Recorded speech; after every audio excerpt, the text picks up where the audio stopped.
What happens when a ruthless Boston crime lord wagers $5 million that he can marry the most invisible overweight girl in the city? He wins the bet, but he loses his mind when she disappears, only to return entirely unrecognizable and ready to destroy him.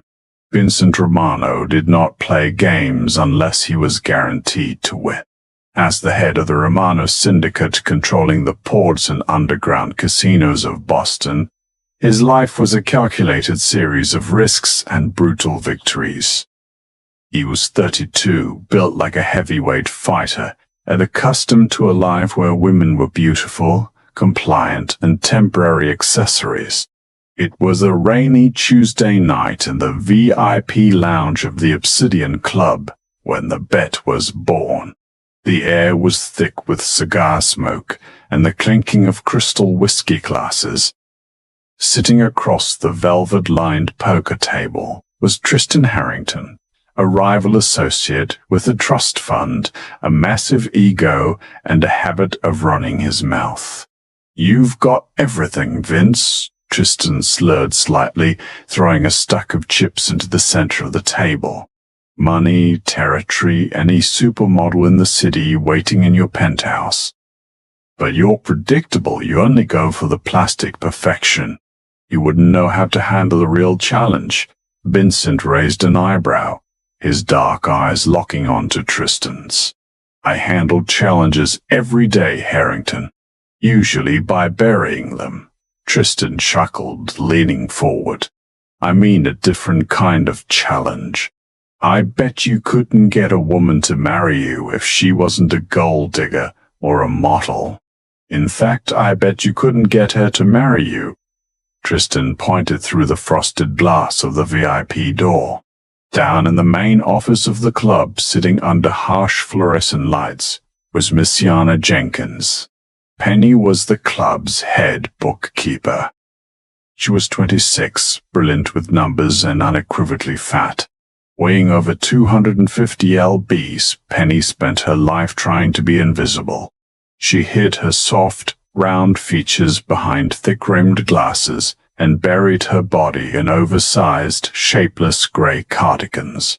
While the bottle service girls upstairs wore diamonds and silk, Penny smelled of vanilla lotion and the powdered donuts she nervously stressed ate while balancing the syndicate's dirty ledgers. She was sweet, painfully shy, and existed entirely outside of Vincent's violent, glamorous universe. Vincent looked at Penny, then back at Tristan, his expression flat. "You're drunk, Tristan." "I'm serious," Tristan countered, his eyes lighting up with malicious glee. $5 million, cold hard cash. I bet you $5 million that you can't get Luciana to legally marry you within 3 months. And you can't use threats. You have to charm her. You have to make the fat girl fall in love. The table went silent. $5 million was a drop in the bucket for Vincent, but his pride was a different currency altogether. He looked back down at the office. Penny dropped a pen and awkwardly bent over to pick it up, her face flushing red just from the exertion. She was the absolute antithesis of everything Vincent represented. 3 months, Vincent asked, his voice a low, dangerous rumble. 90 days, Tristan confirmed, extending a hand, to secure a legal marriage certificate. No prenups that give away the game. She has to say I do because she thinks the big bad Mafia boss genuinely loves her. Vincent took Tristan's hand, his grip crashing. "Prepare the $5 million, Tristan. I'll expect it in unmarked hundreds." The very next day, the illusion began. Penny was sitting at her desk engrossed in a complex money laundering spreadsheet when the heavy mahogany door to her office clicked open. She didn't look up, expecting one of the muscle-bound enforcers to drop off a bag of cash. Instead, the distinct scent of expensive Tom Ford cologne and dark roast coffee filled the room. "You look like you've been staring at that screen for hours, Luciana." Penny gasped, nearly knocking over her lukewarm tea. Vincent Romano was standing at her desk. He was wearing a tailored charcoal suit that emphasized his broad shoulders, and he was holding a small, pristine pink bakery box. "Mr. Romano," she stammered, her cheeks burning with an immediate deep crimson blush. I'm almost done with the offshore accounts. I just need..." "Relax," Vincent said, his voice surprisingly gentle. He pulled up a chair no one ever sat in, and placed the box on her desk. "I noticed you usually grab a stale pastry from the break room around this time. I was at North End this morning, brought you a fresh cannoli." Penny stared at the box as if it were a bomb. Men like Vincent Romano did not bring pastries to girls like her. Men like Vincent barely acknowledged he had a pulse, let alone a name. "Thank you," she whispered, her heart hammering against her ribs. That was week 1. By week, clear as throat 3, Vincent had completely dismantled Penny's defenses.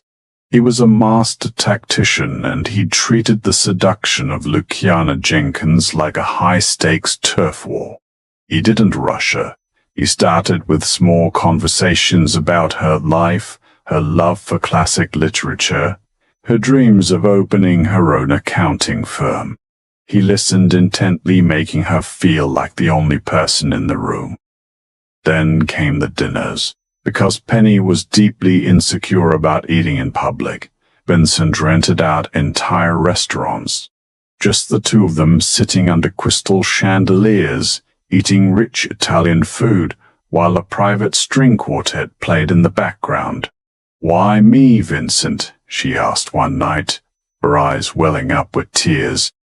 She was wearing a custom-made navy dress he had ordered for her, though it still clung to a heavy frame in ways that made her want to hide. "Look at you and look at me. I'm fat. I'm boring. I don't fit in your world." Vincent reached across the table, taking her soft, trembling hands in his rough, calloused ones. He looked deeply into her eyes, forcing the perfect lie past his lips. "I am surrounded by fake people, Penny. Women who only want my power, men who only want my money. You are the most real, genuine, beautiful soul I have ever met. I don't care about the rest." Penny broke down crying. For the first time in her life, she felt beautiful. She felt loved. 58 days into the bet, on the balcony of his penthouse overlooking the Boston skyline, Vincent Romano got down on one knee and handed Luciana Jenkins a 4-carat diamond ring. She sobbed so hard she could barely breathe, but her answer was a resounding, joyous yes. The wedding was a quiet, private affair held at Vincent's sprawling estate in the Hamptons. Luciana wore a custom white gown. It had taken a team of tailors a week to craft it to her measurements, and while she still felt self-conscious about her thick arms and wide waist, the sheer joy radiating from her face made her glow. She stood at the altar, looking at Vincent, reciting her vows with a trembling, emotion-filled voice. Vincent smiled warmly, played the part perfectly, and kissed his new bride as the officiant pronounced them husband and wife. 82 days. Vincent had won the bet with a week to spare. The reception was small, limited to Vincent's inner circle of capos and associates. Penny sat at the head table, her hand resting over Vincent's. Feeling like she was living inside a fairy tale, she had noticed Tristan Harrington sitting at a corner table, nursing a scotch with a dark, sour expression on his face. But she didn't care. She was Mrs. Vincent Romano. However, as the evening wore on, the fairy tale began to crack. Vincent, who had spent the last 2.5 months practically glued to her side, suddenly seemed distant. The warm, affectionate touches stopped the moment the cameras were put away. He spent most of the reception drinking with his lieutenants, leaving Penny to awkwardly smile at the wives of other mobsters' women, who were rail-thin, Botoxed, and looking at Penny with thinly veiled disgust. Around midnight, Penny went upstairs to the master suite to change out of her heavy wedding dress. She was exhausted but blissfully happy, eager for her husband to join her. As she struggled with the laces at the back of her gown, she realized she needed help. She threw a silk robe over her shoulders and padded softly barefoot down the carpeted hallway toward Vincent's private study, where she knew he had gone for a meeting. As she approached the heavy oak door, she realized it was slightly ajar. She raised her hand to push it open, but the sound of Tristan Harrington's voice stopped her dead in her tracks. "I have to hand it to you, Vince," Tristan was saying, his voice dripping with venomous respect. "I didn't think you had the stomach for it. I really didn't. When you kissed that fat cow at the altar, I nearly lost my lunch." Penny's breath caught in her throat. The blood drained from her face, leaving her entirely numb. A heavy thud echoed from the room. It was the sound of a briefcase hitting the wooden desk. "Count it," Vincent's voice replied. It wasn't the warm, gentle tone he had used with Penny for the last 80 days. It was his business voice, cold, flat, and devoid of any human emotion. $5 million, just like we agreed. "Oh, I trust you, Vince," Tristan laughed. "But seriously, what's the play now? You're legally shackled to Shamu. How long before you dump her?" Penny leaned against the wall, clamping a hand over her mouth to muffle the desperate, tearing sob that was clawing its way up her throat. Her heart wasn't just breaking, it was being pulverized. "She's quiet, she's obedient, and she handles the books well," Vincent replied, the clinking of ice and a glass echoing through the crack in the door. "I'll stick her in the summer house in Maine. Tell her it's for her own safety because of the syndicate business. In a year, I'll file for a quiet divorce. Give her a modest settlement to keep her mouth shut and be done with it." It was an easy $5 million, Tristan. Easiest money I ever made. "You're a monster, Romano." Tristan chuckled. "I'm a businessman," Vincent corrected smoothly. "Now, get out of my house." Penny didn't wait to hear another word. She turned and sprinted back down the hallway, the heavy silk of her robe trailing behind her. She slammed the door to the master suite and locked it, collapsing onto the plush, king-size bed. She didn't scream. The betrayal was so profound, so absolute, that it stilled her voice. She dragged herself into the adjoining master bathroom and stared at herself in the floor-to-ceiling mirror. She looked at her tear-streaked face, her double chin, her wide hips, and the heavy rolls of flesh that she had spent her entire life hating. "He never loved you." Her reflection screamed at her. How could you be so stupid? How could you ever believe a man like him could look at a body like this and feel anything but disgust? She ripped the 4-carat diamond ring off her finger. It cut into her skin, but the physical pain was nothing compared to the agony in her chest. She threw the ring as hard as she could. It shattered the glass of a framed painting on the wall. For an hour, Luciana Jenkins sat on the bathroom floor and cried until she had nothing left. She mourned the death of the girl who believed in fairy tales. And then slowly, the devastating sorrow began to curdle into something else. Rage. Penny stood up. She wiped her face with a cold washcloth. She wasn't just a fat, naive girl. She was the head bookkeeper for the Romano syndicate. She knew where every single clear-throat dime of Vincent's legitimate and illegitimate money was hidden. She knew the offshore account numbers.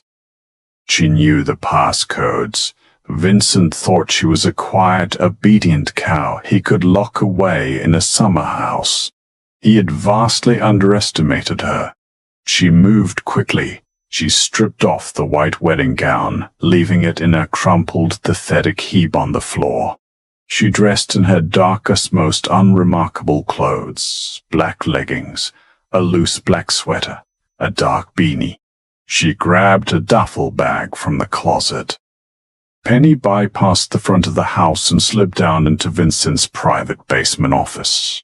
She punched in the code to his floor safe, a code he had trusted her with to deposit the week's skimming. Inside were stacks of emergency cash, bearer bombs, and a collection of untraceable passports he kept for worst-case scenarios. She packed a duffel bag with exactly $5 in cash and bearer bonds. Not a penny more, not a penny less.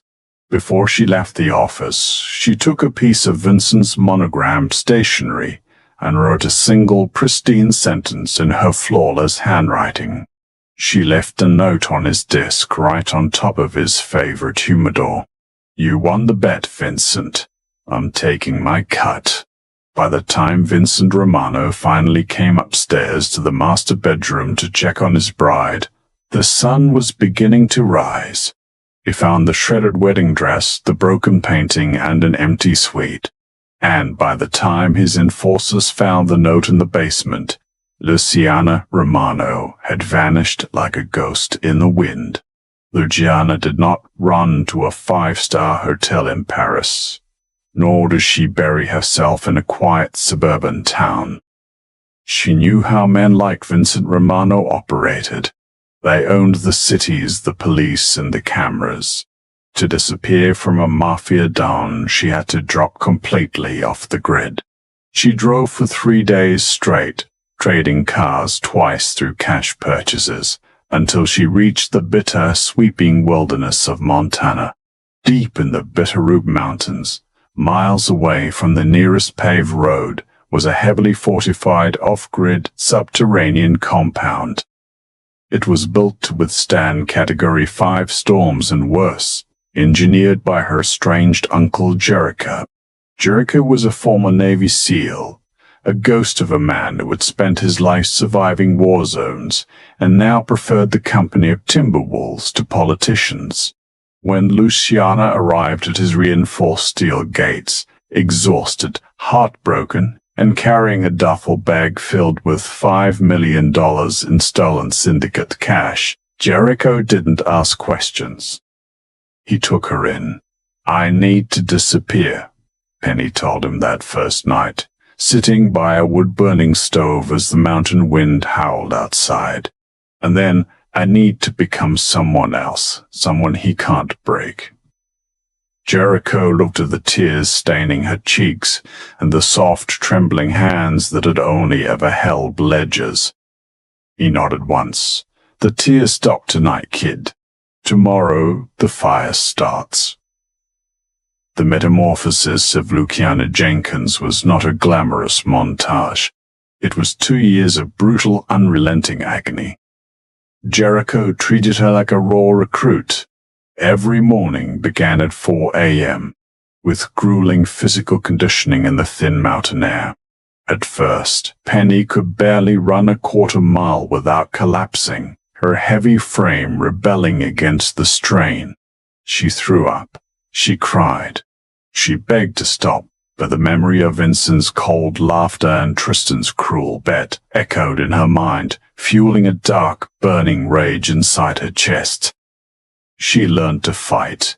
Jericho taught her close quarters combat, how to disarm an opponent twice her size, and how to shoot with lethal precision. The soft, invisible bookkeeper was systematically destroyed, burned away by sweat, discipline, and sheer willpower. As the months bled into years, the physical weight melted off her frame, replaced by lean, corded muscle. Her round, soft features sharpened into striking, high cheekboned angles. She stopped hiding behind oversized cardigans and thick glasses, eventually undergoing LASIK surgery in a private clinic in Calgary. But the physical transformation was only half the battle. Penny was a financial genius, and she knew that to destroy a man like Vincent Romano, breaking his jaw wasn't enough. She had to break his empire. Using the off-grid satellite uplink in Jericho's bunker, she went to work. The $5 million was her seed money. She funneled it through a labyrinth of Delaware LLCs and offshore accounts in the Cayman Islands and Zurich.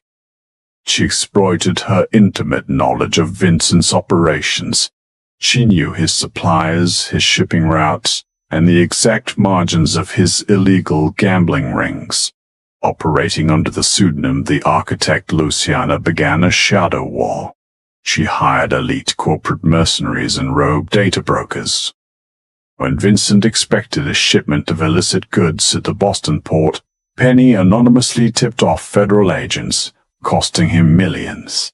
When Vincent attempted to launder money through real estate in Manhattan, Penny's shell companies outbid him at the last second, strangling his cash flow.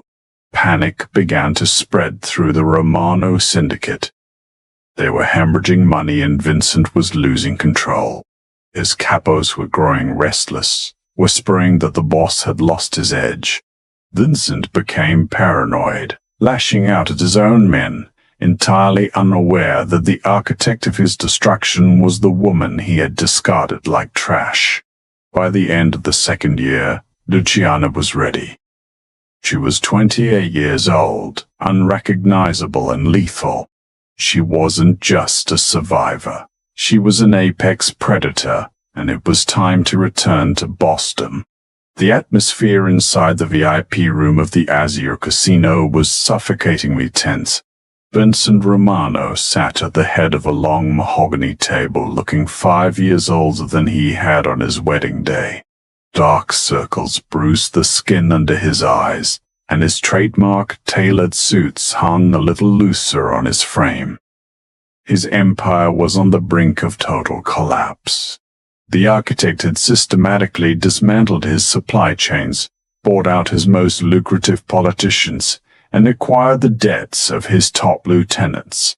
Vincent was cornered, forced to request a parley to negotiate a truce before his own men turned on him. Standing nervously near the door was Tristan Harrington.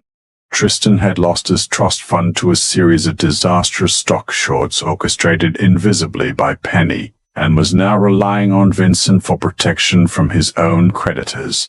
"They're late?" Vincent snapped, checking his Rolex. "The architect plays by their own rules, boss," one of his enforcers muttered, eyeing the door. At exactly midnight, the heavy double door swung open. 2 heavily armed private security contractors stepped into the room, scanning the corners. Then the architect walked in. Vincent stopped breathing. The woman who entered the room was a vision of terrifying absolute power. She wore a sharp, blood-red Alexander McQueen suit that perfectly tailored her athletic hourglass figure. Her dark hair was slicked back into a sharp, elegant style, and her eyes, cold, calculating, and piercing, locked directly onto Vincent. She moved with the predatory grace of someone who owned the room, the building, and everyone inside it. She didn't look like an underground boss. She looked like a billionaire CEO who could order a hit over her morning coffee. "Mr. Romano," she said, her voice smooth, deep, and devoid of any fear. She walked to the opposite end of the table and sat down, crossing her long legs.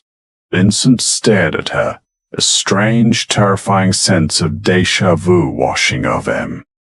There was something in the eyes, something in the exact tilt of her chin, but his brain couldn't reconcile the magnificent, dangerous woman sitting in front of him with anyone he knew. "You're the architect," Vincent said, his voice raspy. "I expected a man. Men often expect many things they don't get, Vincent," she replied smoothly. She snapped her fingers and one of her guards placed a thick, leather-bound folder on the table, sliding it across the polished wood until it stopped right in front of him. "Open it." Vincent frowned, pulling the folder open. Inside were transfer deeds, banking codes, and contracts. "What is this?" Vincent demanded. "That is your life," she stated flatly. "Those are the deeds to your waterfront properties, which I now own. Those are the routing numbers to your offshore accounts, which I have frozen. And on the last page is a list of your top 6 capos, all of whom are now on my payroll." Vincent's face went entirely pale. He flipped to the last page, seeing the signatures of his most trusted men. He looked up, a mixture of rage and sheer panic twisting his features. "Who the hell are you? What do you want?" Luciana leaned forward, resting her elbows on the table. A slow, chilling smile spread across her red lips. "I already took what I wanted, Vincent. Exactly 2 years, 4 months, and 12 days ago. From the floor safe in your basement." The room went deathly quiet. Tristan Harrington, standing by the wall, suddenly let out a strangled gasp, dropping his whiskey glass. It shattered against the marble floor. "No," Tristan whispered, his eyes wide with horror as he stared at her. "No's impossible." Vincent's mind raced, struggling to connect the impossible dots. The basement safe, the missing 5 million, the note left on the humidor. He stared into the eyes of the ruthless, beautiful woman across from him, and finally the illusion shattered. "Penny." Vincent breathed out, the name sounding foreign on his lips. His heart slammed against his ribs. The fat, invisible, trembling bookkeeper. The girl he had married for a joke. She was entirely gone. In her place sat a queen who held his head on a chopping block. "Luciana Romano, actually," she corrected, tilting her head. "We never did finalize that quiet divorce you planned, did we, darling? Which makes everything yours legally half mine. And the other half, I just bought it." Vincent sprang to his feet, knocking his chair backward. "You bitch," he roared, reaching for the weapon inside his jacket. Before his hand even cleared his lapel, Penny drew a sleek, suppressed tactical pistol from her waistband and leveled it perfectly between his eyes. She didn't flinch. Her hand was as steady as a stone. "Sit down, Vincent," she commanded, the authority in her voice vibrating through the room. His enforcers didn't move to help him. They already knew who signed their checks now. Slowly, trembling with a mixture of awe and absolute terror, Vincent raised his hands and sagged back into his chair. He was ruined. The realization crashed down on him like an anvil. The ultimate status reversal. He had thought he was the master of the game, but he was nothing but a pawn on her board. "You bet $5 million that you could make me fall in love with you," Penny said, her voice ringing with finality. "You won the bet, but I used your money to buy your city. I own the ports. I own the clubs. And as of tonight, I own you." She stood up, buttoning her red jacket with a single elegant motion. She looked down at him with the exact same cold, flat expression he had used the night he destroyed her heart. "You're going to pack a bag, Vincent," Luciana ordered, turning her back on him to walk toward the doors. "I hear the summer house in Maine is lovely this time of year. Consider it an early retirement. If you ever show your face in Boston again, I won't just freeze your accounts. I'll bury you." She paused at the door, glancing over her shoulder at a trembling, sweating Tristan Harrington. "And Tristan, you owe me $3 million for the debts I bought from your creditors. You have 30 days to pay me back, or my men will collect it in pounds of flesh. Goodbye, gentlemen." Luciana walked out of the casino and into the cool, crisp Boston night. She breathed in the air, tasting the absolute sweetness of victory. The invisible girl was dead. The architect had arrived, and her reign had only just begun. What an absolute masterpiece of revenge. Penny completely flipped the script, transforming from an underestimated target into the undisputed queen of the underworld. If you loved this insane blow-up and the ultimate instant karma served to Vincent and Tristan, you have to like this video. Share it with someone who loves a badass comeback story, and subscribe to the channel for more epic dramatic stories.